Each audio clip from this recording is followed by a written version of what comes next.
message. So again, welcome. I'd like to introduce to you, I am Kathy Gusky from AIA Virginia in Member Services, and I'd like to introduce to you our State Licensing Advisor, Gina Robinson, AIA. Gina has nearly 20 years now, right, of experience as a project designer and design studio lead at HDR in Arlington, Virginia. She specializes in complex public sector projects. She's known for her commitment to mentorship, inclusivity, and developing emerging talent, having transformed HDR's internship programs and founded the Student Outreach Task Force. She emphasizes accessibility and diversity in architecture, supporting applicants often overlooked in traditional selection processes. So her leadership has earned her internal accolades, including HDR's Pathfinder Awards. She's also served in various roles, including her current role with AIA Virginia as our NCARB State Licensing Advisor. So we welcome Gina and thank her for her time today. Yeah, thanks, Kathy. I'm going to go ahead and share my screen for the presentation. And as Kathy said, I usually try to pause at the end of each of these. There are little sections in this presentation, so we'll pause for questions, but if you guys want to raise your hand if something comes up, don't be shy. There's a small group today, so this is for you guys. So today we're going to be talking about paths to licensure in Virginia and beyond. You may have heard about recent/upcoming changes to the process in Virginia. Since that hasn't been published officially, we're not going to talk about that in depth, but we'll talk about some alternate paths that are similar. So, and just full disclosure, we're going to talk about education, experience, examination, and certification. My background is I have an unaccredited 4-year Bachelor of Arts in Architecture, but I am a licensed architect. There are ways to do that. They're working on a path in Virginia, but those are the alternate paths that we're going to talk about. So that's the way that I had to do it. And NCARB has made some changes to that process internally too, so we'll talk about that as well. So to kick us off, these are our learning objectives. These were in the summary when you guys signed up for, so we're going to talk about kind of how the AXP has evolved a little bit over the years and what candidates can expect when they work with their supervisors to get these hours. We're going to talk about NCARB's 2 experience settings and how they overlap with the newly developed competency standard for architects. We're going to look a little bit at how to evaluate tasks and assign them an experience area so you get kind of a broad experience to cover all these hours that you need to get. And then how the AXP fits into your path to licensure in Virginia, including your education, your exams, and ultimately, hopefully, certification. So we talked about this part already. We're going to cover these bases. Most of you probably already know NCARB facilitates your licensure. They're not the ones that issue your license. That's your local jurisdiction. Anytime I say jurisdiction, I'm talking about the state or the territory where you're trying to get licensed. There are 55 U.S. jurisdictions. You'll notice that we do not have 55 U.S. states, but the jurisdictions include Puerto Rico, Guam, the Mariana Islands. So it's not just continental United States states. For most jurisdictions, this is the education and the path that you need to get your initial license and certification. So most candidates have a NAB accredited degree. They get their experience and examination. You can do that concurrently. You get licensed and then you get your NCARB certificate. We'll talk about certificate a little bit later, but basically that certificate is a portable credential that helps you get reciprocal licensure in additional jurisdictions after that first license. So if you don't have a NAB accredited degree, well, let's do this first, sorry. So NCARB has this licensing requirements tool. The address is down here. If you just Google NCARB licensing requirements tool, it should be the first search result. It is a searchable interface. So when you hover over each of these jurisdictions, they highlight blue. and this list over here changes. So if you're not sure where to start, if you're not sure what the requirements are for Virginia or any other jurisdiction, this is a really good place to kind of start that process and start your list of tasks that you may need to complete to start your exams. If you need to follow the education alternative, you can have an associate's or bachelor's degree with required architecture credit hours. There is a brief degree evaluation that they do to get your equivalency for an accredited degree. And then normally the jurisdiction that you are applying to has some additional experience requirements. So for example, in my case, I have a 4-year degree with heavy architecture credit hours. And so Maryland said, okay, you have 4 years of additional experience you need to get for initial licensure. You also have to do AXP, and those hours cannot overlap. So you can't report the same hours for AXP that you do for your additional experience for the alternative path. A lot of times this can be a little intimidating. Some students and candidates see their classmates or colleagues get licensed faster because they have that degree. But in my mind, you're both out there working, getting experience, making money, being in the profession every day. So you're still building that experience and doing the job of an emerging unlicensed architect. So I don't really, other than it takes a little bit longer, at least you're out doing the thing and you're not back in school paying somebody to still be in school. The 2 times AXP is required for your NCARB certificate. So again, you get your initial license and you just keep logging those hours. So a lot of times when students say, well, I finished my hours, can I stop reporting? You can, but there are some jurisdictions that require additional hours anyway. So I usually tell candidates, you have the record, you're doing the work, just keep reporting it until you got to a point where you think you're done. So back to the licensing requirements tool, if you need to take an alternative path, this list is also searchable. So if you click an online application is available, the map highlights the jurisdictions where that is an option. If you click additional work experience can be accepted as an alternative to a NAB accredited degree, which is what this is, it highlights all the jurisdictions where that's an option. Then you can go in and figure out how you apply, what the additional requirements are. And then for Maryland, this is an example of that matrix I was talking about. So it has an equivalency for each of these options. You can have an associate's degree from community college. You have to have 10 years of experience. If you have 4 years or a BS in architecture, you need 4 additional years of experience. And they do a degree evaluation, you submit your transcript, so it's all official, and there's documentation of this. So AXP, these are the hours that you need to kind of prove that you're doing the job, right? That you're out there working in the field, getting this very important experience. So there is baseline requirement is 3740 required hours. There are a few, the highlighted jurisdictions require something else. There's either a little bit more time or a little test you have to take or something like that to finish the AXP, but most jurisdictions is the 3740. There are 2 experience areas that you can work in, and sometimes candidates have a hard time with this because not everybody can get an internship every summer. Not everybody can get a job at a firm working with an architect when they graduate immediately. So there are a couple of options on how to get hours in different ways. So the first thing we're going to talk about is setting A, the practice of architecture. This means that you are directly supervised day to day in your work by a licensed architect.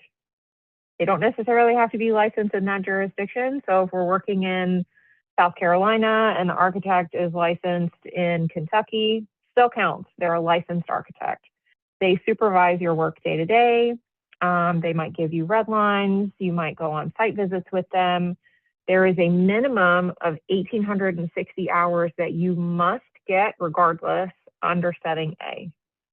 This is the way most candidates approach this. There are 6 experience areas under setting A. with different tasks and different hours assigned to each one. This is the minimum hours that you need to get that equals 3740. The other thing about this aligns with the exams. And the hours for each of these, you have to get double these hours for 2 times AXP. So something to keep in mind. It's not just double 3740, it's double for each of these experience areas. So experience areas in the competency standard. This is kind of a new thing that NCARB is doing. So they went from tasks to these competencies. There are 3 domains: design and documentation, construction and administration, and practice and project management. You will notice that these align very well with these 6 experience areas. So under each one, they're kind of divided differently. This is basically how NCARB sees the skill set of an emerging architect. So if you get, like, I have 15, 20 years of experience, I work with people who have 30 years of experience, their competency is different than a new grad, an emerging architect. So this list is kind of what NCARB says for you to get licensed and go and do a project maybe by yourself, which is what a lot of candidates do. There are a lot of sole practitioners. This is the minimum that you need to be able to handle. So there's a lot of stuff here, and it's not just this one thing. Like, each of these has layers under it, and that's why you get this experience, take these exams, and kind of go through this process. So each of these is split up. So, and then you'll see the competency kind of unfolds. So practice management for that setting, under setting A for those competencies. Competency number 5, we'll just go with that one. It says integrate socio-demographic considerations and universal design principles. That's easy, right? No. Basically, understand how diversity, equity, inclusion, and justice principles impact architectural projects and practice. So from a practice management standpoint, this may be dealing with an HR personnel issue. It may be, as the manager of the office, you have to go to a community meeting and talk about the impact of your project on that community. It may be about determining salary for people when you have new grads coming out, depending on the experience they have, the number of hours that they work, the region that you're in, all that kind of stuff. Another one, if we look at competency 14, statutes and regulations that govern architectural practice. So that's basically about how to run a business legally. It's not about building codes necessarily. It's about, like, how do you get a business license? How do you pay your taxes? All that kind of stuff. How do you follow contracts to solicit service or to have clients solicit service from you? These are all really big umbrella things, and some of them can be kind of overwhelming until you start actually doing the thing and talking to people and studying for your test. So this is just an example of how these things apply. There are a lot of these that fit under practice management, but when we go to project development and documentation, there's only these 2 PDD competencies. So there's more stuff under each of them. Create deliverables that convey a design solution, no big deal, right? Coordinate integration of building systems into a project design. So both of these things, you don't have to be an expert. You don't have to know all the answers, but you have to be able to get to a solution, understand what questions to ask, that kind of stuff. A lot of times candidates say, well, and obviously you're not going to manage a project by yourself as a student or a new grad or somebody with 3 to 5 years of experience, right? But if there's a competency that talks about understanding cost estimating and schedule. So that's a really good opportunity for you as the candidate to talk to your supervisor, to talk to your project manager or your project architect and say, hey, I know you're not going to let me do this by myself, but I need these hours for AXP. So can we sit down for an hour? Can I take you to coffee? Can you show me an example of how to do a schedule, of what a cost estimate looks like, that kind of stuff. So there are ways to get exposure and get this experience without having to actually do the thing all by yourself. So the other setting, we talked a lot about setting A and how to get these as like the practice of architecture.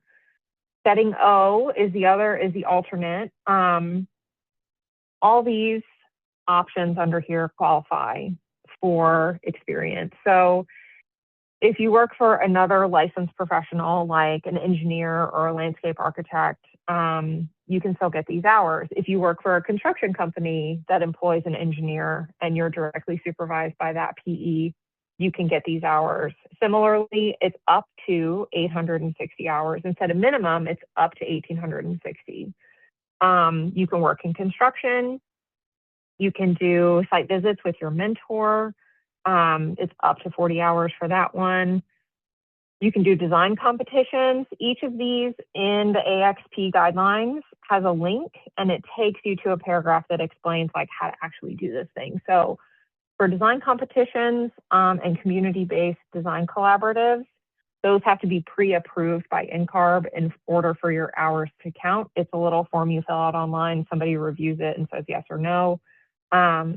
Basically, anybody can say they did something, but they want the receipts that you actually went and like did this design competition or participated in this volunteer activity. So that's why there's a little bit of oversight there.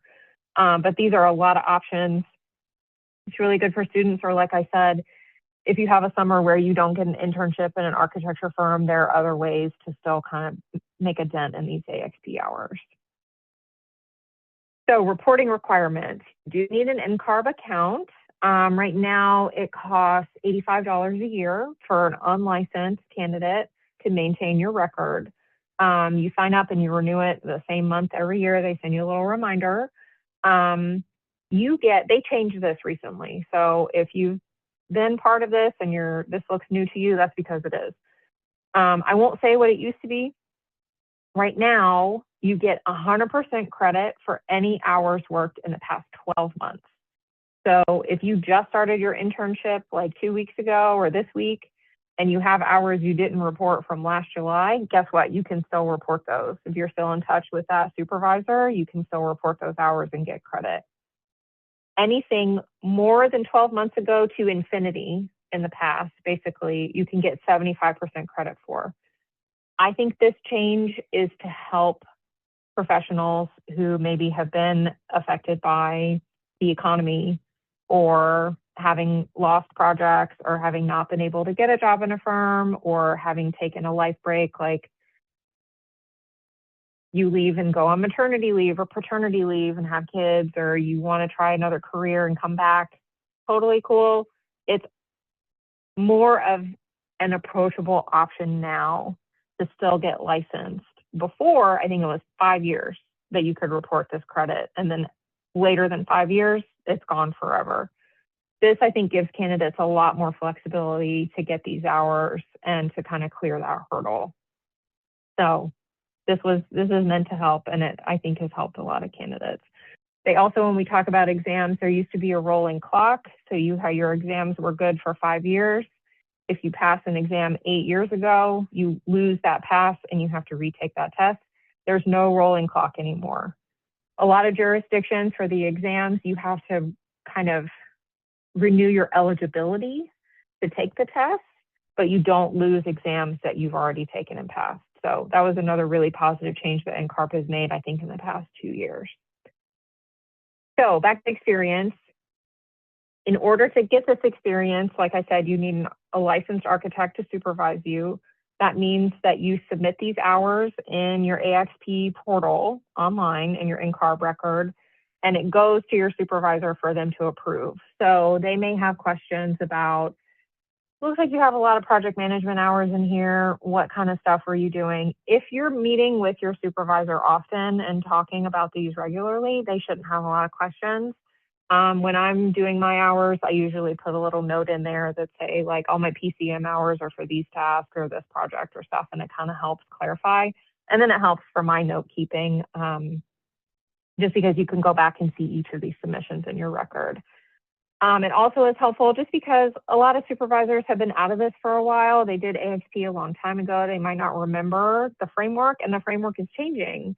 So it's really helpful to sit down and review these tasks and what you need to do with them, and also to help them facilitate you getting the experience that you need to report accurately.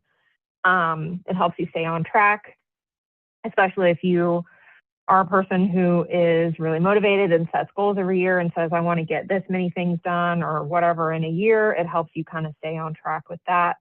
And it is your supervisor's ethical responsibility to respond to you and approve your hours in a reasonable time frame. It's not a month, it's like 2 weeks. So supervisors ought to know this, that your hours can't just hang out in their inbox for 4 weeks and they can't get to it. Like, they need to be on top of this. So, and that's something that you can remind them of. I feel like a lot of times candidates feel like they're at a disadvantage because they're the ones asking for these resources and the support. But this is for your career and your development. So if you need to go remind your supervisor, or if you need to change supervisors because your current one is not that responsive, that is totally something that you can do and a conversation that you can have. So feel empowered to take this and own it and do it the way that you need to do it.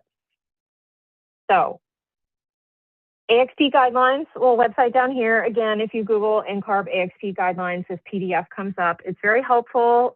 Just on the website it's helpful, but if you download it, all of these links in all the blue text are live links. So if you click on them, it takes you to that resource in the PDF, which is very helpful, or it takes you to the page on the NCARB website. So all these things are cross-referenced just to make the information easier to find, because there is a lot of it. So before I move on, any questions about AXP?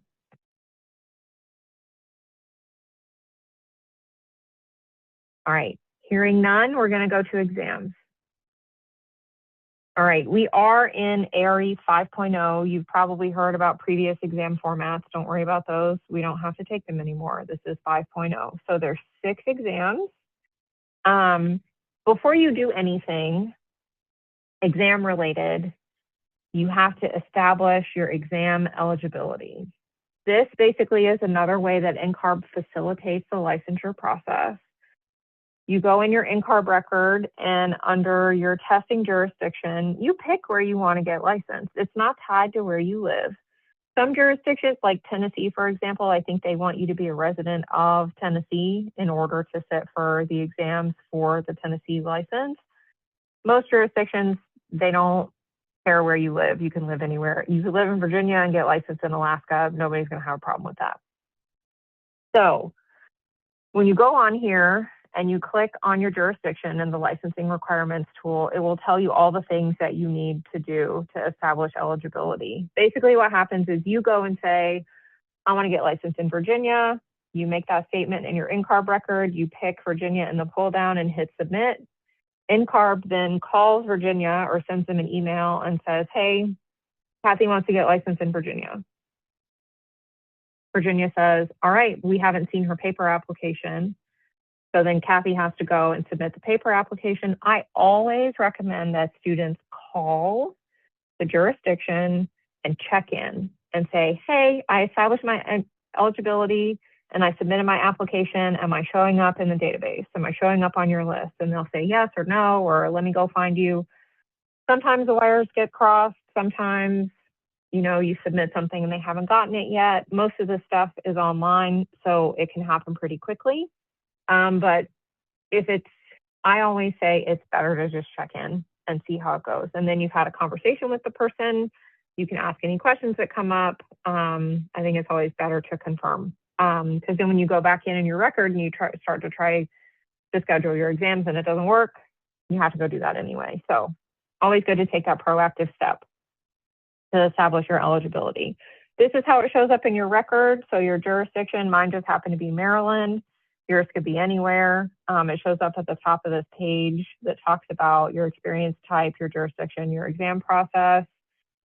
Same thing for your ARE overview. So this is your AXP overview, and your ARE overview has a very similar format in the website. So this is a form that you have to fill out for Virginia. It does require 3 letters. I don't remember if they changed this or not. In the past, it was 3 letters from architects licensed in Virginia, which is difficult for some people if you don't know 3 architects in Virginia. I think they were talking about changing this requirement. I don't know if it's been changed yet, so don't count on that one. That honestly has been a reason that some candidates get licensed in another jurisdiction, because Maryland is like, they just want 3 character references. It can be your neighbor, it can be your supervisor, it can be anybody. Virginia very specifically wants those architects. And it asks all these questions like, do you have an NCARB record?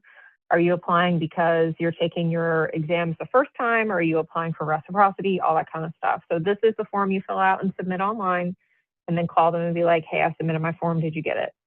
And then you're good to go. When you go back in your NCARB record, you should be able to start scheduling your tests. And then this is the form for Maryland. If you need that additional education, this is the form you have to fill out. It's basically what was the job, what was the time frame, and what percentage of your time did you spend working on each of these tasks.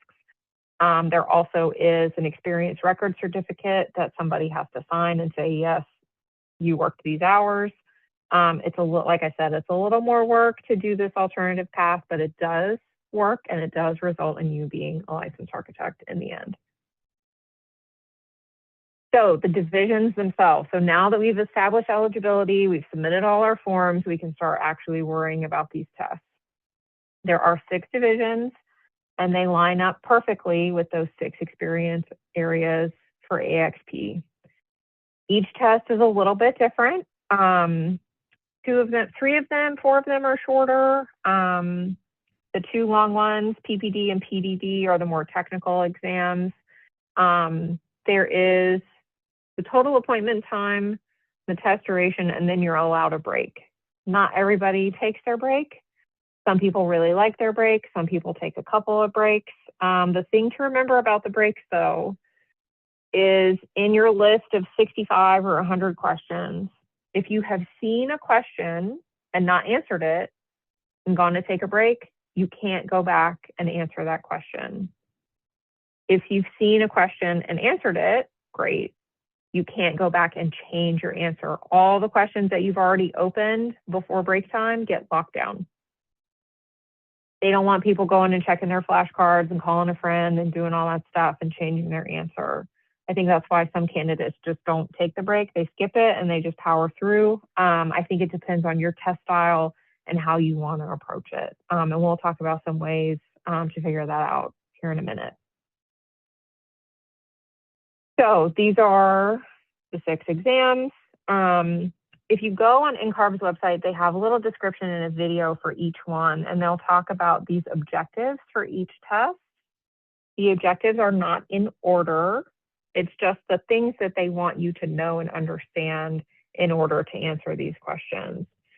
A lot of you have probably heard some criticism of these tests and how they want the NCARB answer for a lot of these questions, or it's just memorization. They have moved swiftly away from that approach. I think they got kind of a bad rap because people still talk about it.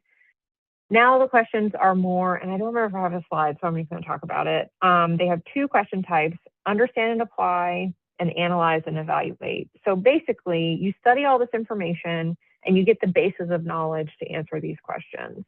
The question is never going to be you just regurgitating a fact or a definition or a word. It's going to be, here's a scenario, here's a set of information. Based on what you know, how do you answer this question? So it's a little bit different.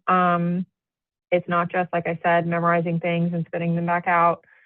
And I think it actually, in my experience and hearing from other candidates, makes these tests a little more approachable. Because if you understand the concept and you can think about and talk about the concept, it's a little bit better than just like cramming your brain full of facts. So I think the approach is, and it's how you actually practice. So we don't always know the answer. We have to go look things up or do research, or it's like we have a general idea of how we did this last time and how do we apply it to this new situation. So I think it is actually better aligned with how we practice architecture. So your score report, they're pass-fail. They do not tell you for your pass if you ace the exam. I can almost promise you that no one has ever aced an ARE. And if they did, they don't know because NCARB doesn't tell you. It's only important that you pass.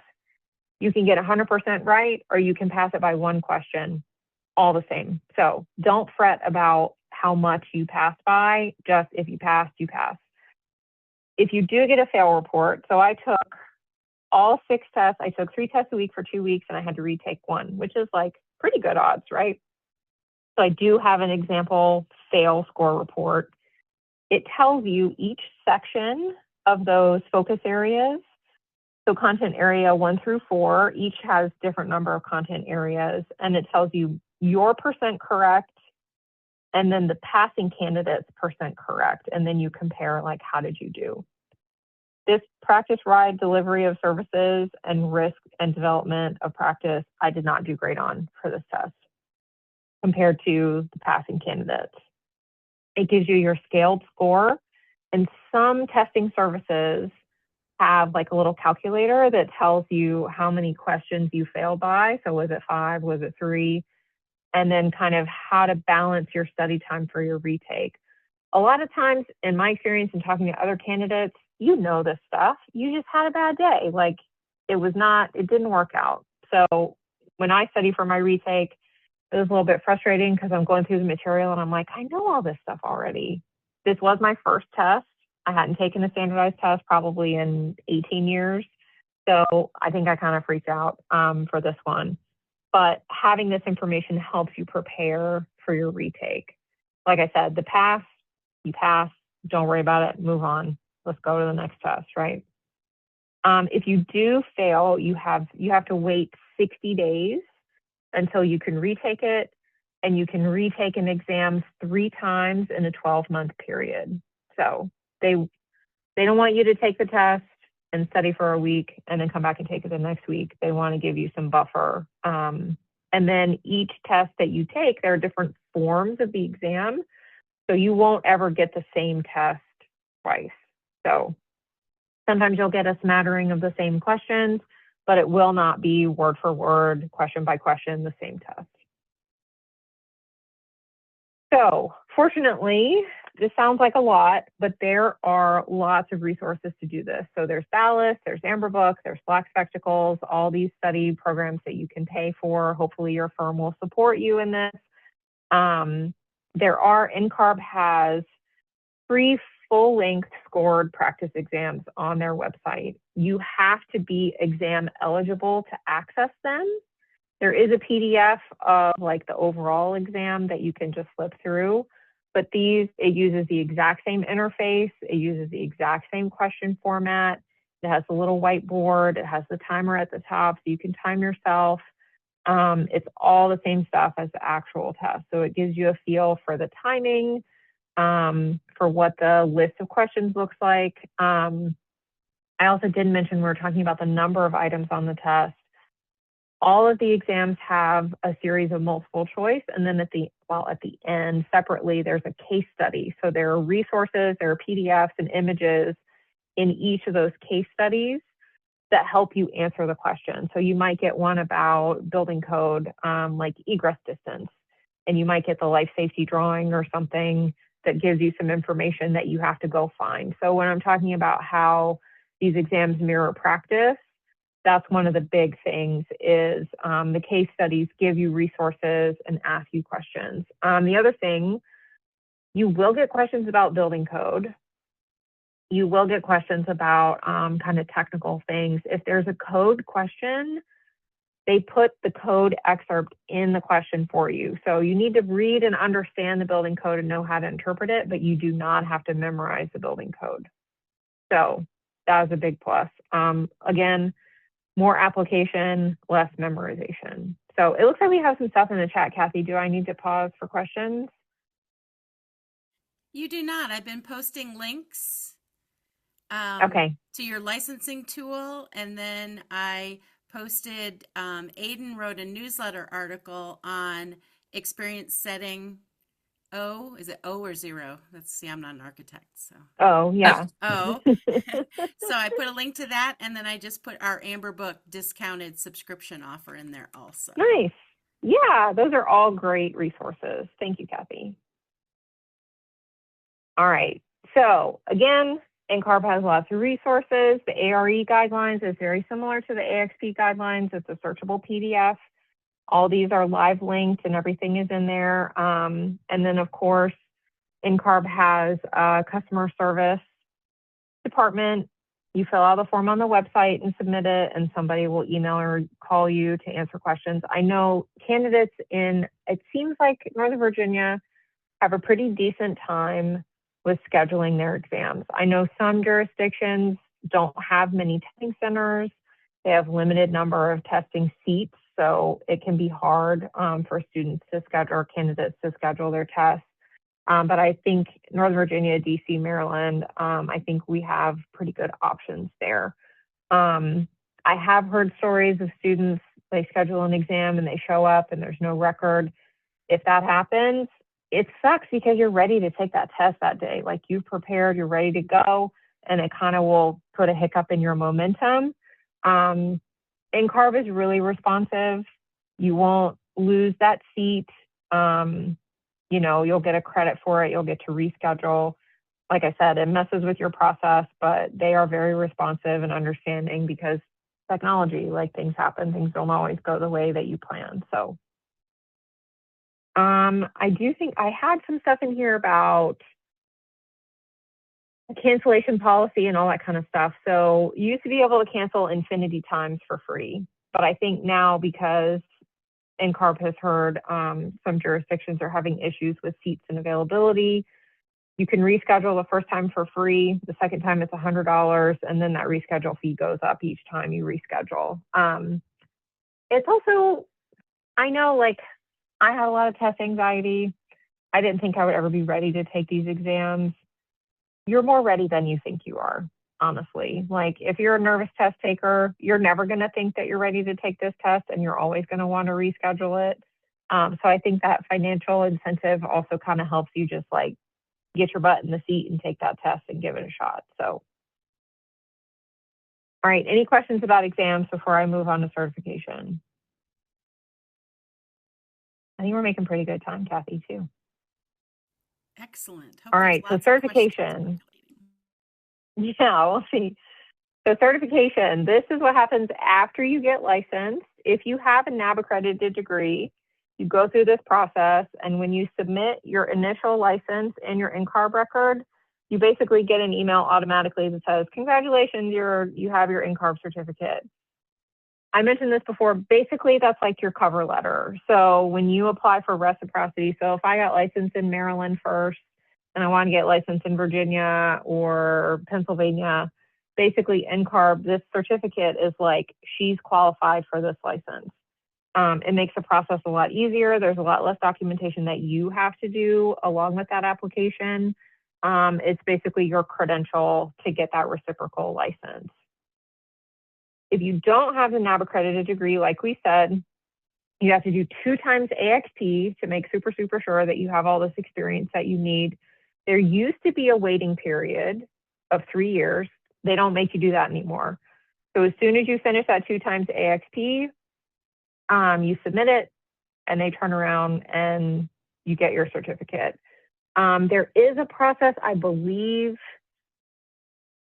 to tell them that you had to do 2 times AXP. I don't think it's like super automatic, but it doesn't take long after you finish those hours to get that turnaround and get your certificate. So that's all I have.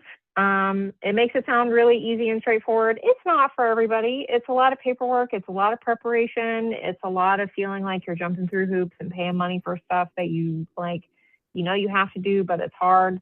So there's a QR code for the AXP guidelines. Kathy, I think you said you put some links in the chat, and the links were on the slides as well for you to copy. And then here's some contact information. I'm always available. Feel free to reach out to me on LinkedIn or email me. My information is on the AIA Virginia website. I am going to try to get back into posting articles. I know I was good at that starting out, but you know, project work and life happens. But we'll get back into a rhythm on that just so we can answer questions and keep everybody updated on NCARB news. This is the information for NCARB customer service. And then our Appel-CIDLA board, which is the Virginia entity for our jurisdiction that issues licenses. So this is who you call after you submit your form for exam eligibility. So that is what I have for today.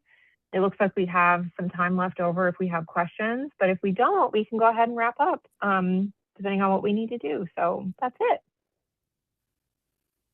Great. Thank you, Gina. Will we be able to Yeah. send a copy of the slides to the people today too? Yeah. Yeah. Okay. Again, Yeah, we can do I'll that. send you an email afterwards that has a survey, just 4 questions to evaluate this session, and then we'll include a PDF of this slide deck for you so that you can double check it if you need it. But please, questions. Hmm. Take yourself off mute.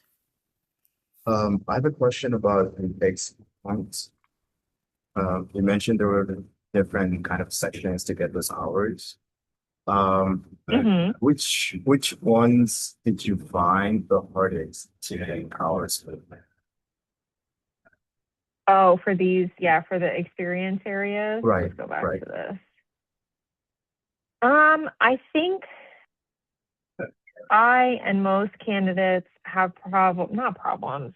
It's challenging to get the practice management and project management hours because you're not doing a lot of that. You're doing a lot of documentation, analysis, that kind of stuff.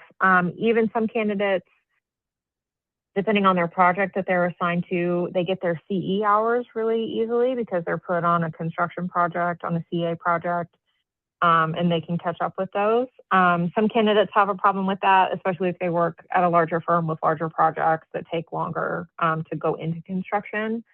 I think that's why site visits is an option under setting O to go with somebody else. If you have a friend or a colleague who works for a firm who has a project under construction, you can go and kind of tag along with them.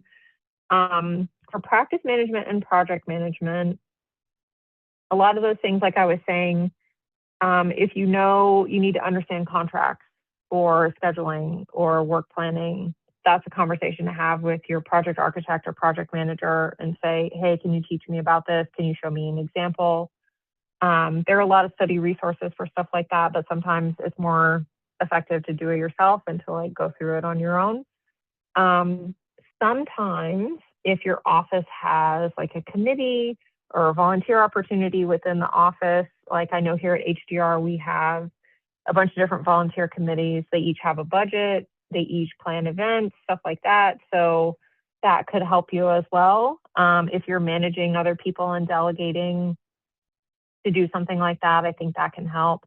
I think a lot of times young professionals don't have a lot of opportunity to delegate because they're the ones being delegated to. But in a volunteer situation like that, I feel like that I count that for the candidates that I supervise. So that's a conversation that you could have for sure. Thank you. Yep. Any other questions? Can everybody share where they are in their process of being licensed? Mohammed?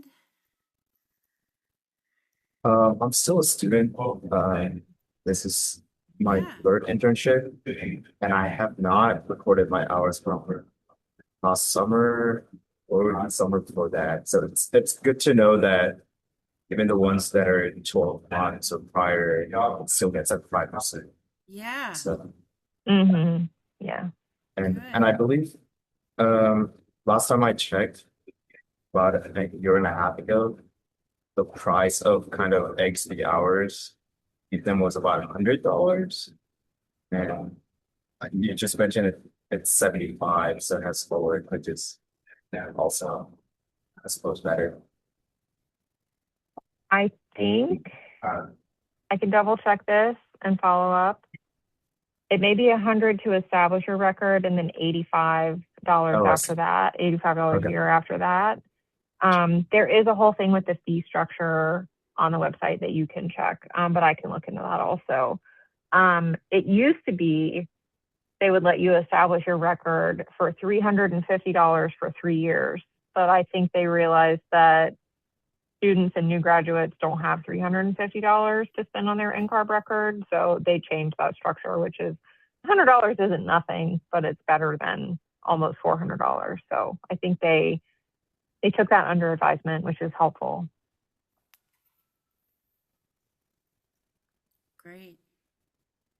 Shabnam or Aiden, you want to share? Jessica, where you are in your process? I'll let them go first. Okay.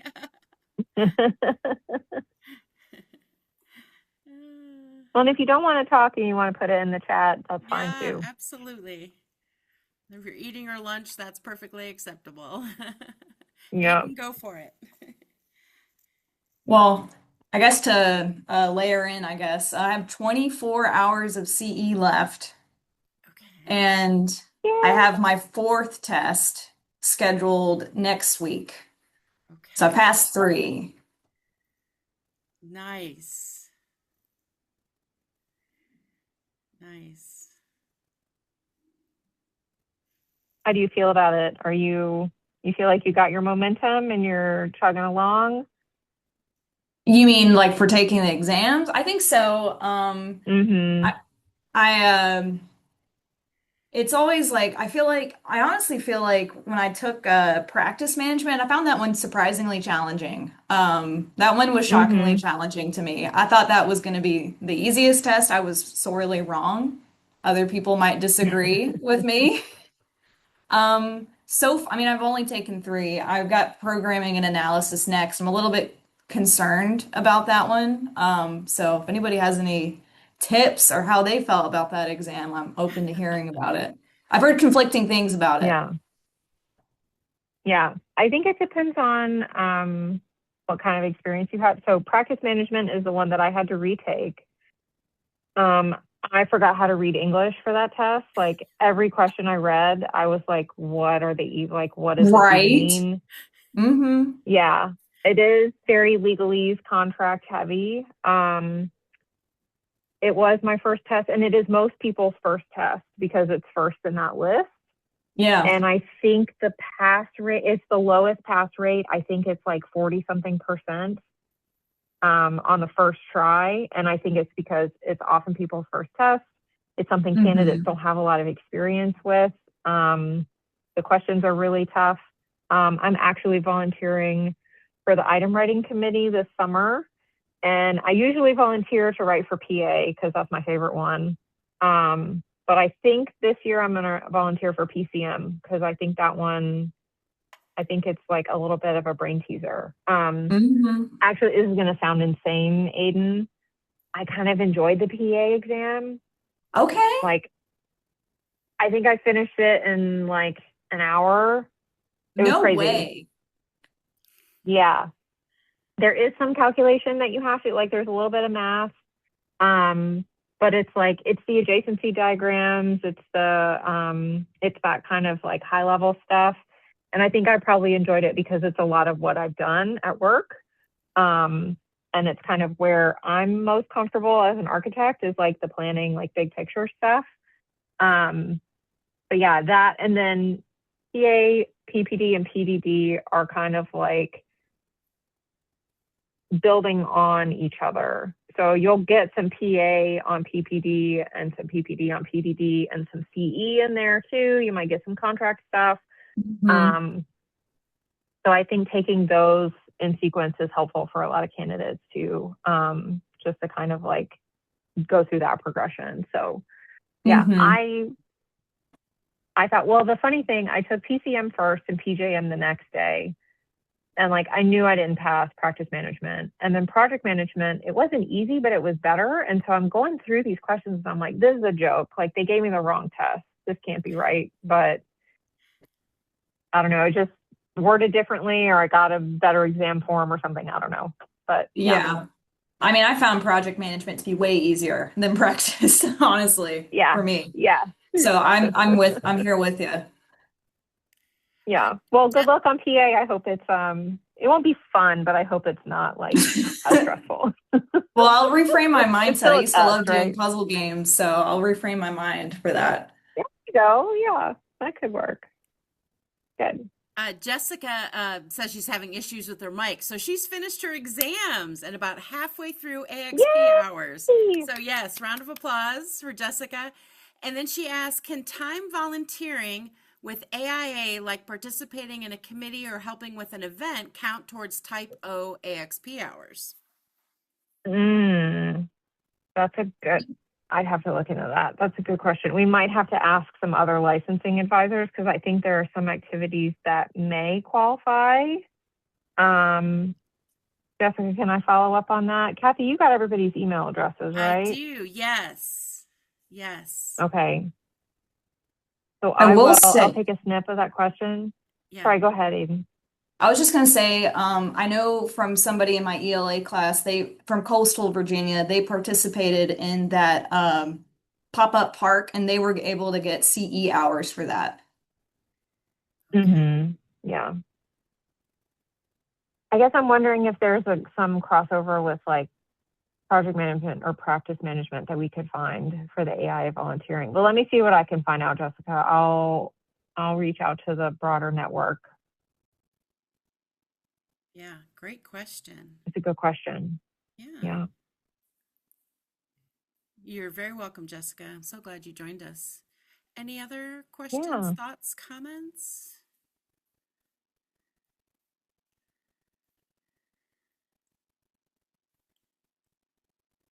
Okay. Again, we have recorded today's session and we will post it on the AIA Virginia YouTube channel. I'll put that in the next newsletter just as a follow-up if anybody wants to go back and listen. So, and I'm going to send you an Yeah, that would email be that great. has the slide deck and a link to just a 4-question survey so I can assign your credits. So thank you to our small and mighty crew today. I hope Yeah. you found it useful. I always find it very interesting, and thank you so much to Gina Robinson again. So we'll give you back Yeah. 5 minutes in Happy to your do it. day. Bye, everybody. All right. Thanks, everybody. Thanks for joining in, Aiden. Good job, Gina. Thanks. That was excellent. Thank you.